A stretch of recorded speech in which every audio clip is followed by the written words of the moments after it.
ফজর থেকে রাতের ঈশা সারাদিনের 5টি সময় পড়া হয় নামাজ। চিরাচরিত এই রীতি মেনে আজও আজানের সুরে গলা মেলান ধর্মপ্রাণ মুসলিমরা।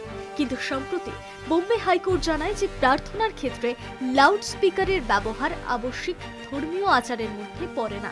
এক্ষেত্রে শব্দ দূষণ আইন প্রয়োগের নির্দেশ দেওয়া হয় মুম্বাই পুলিশকে। তারপরেই খুলে নেওয়া হয় মুম্বাইয়ের বেশ কয়েকটি মসজিদের লাউড স্পিকার। এই আবহে এবার লঞ্চ হলো অনলাইন আজান অ্যাপ।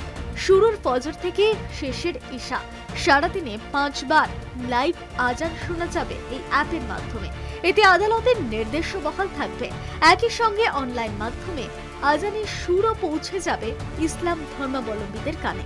বর্তমানে মুম্বাইয়ের অন্তত 6টি মসজিদের মুশকিল আসান করেছে এই অনলাইন আজান অ্যাপ। আগামী দিনে বিশ্বজুড়ে আজানের সুর পৌঁছে দেওয়াই আসল লক্ষ্য, এমনটাই জানিয়েছেন অ্যাপ নির্মাতারা।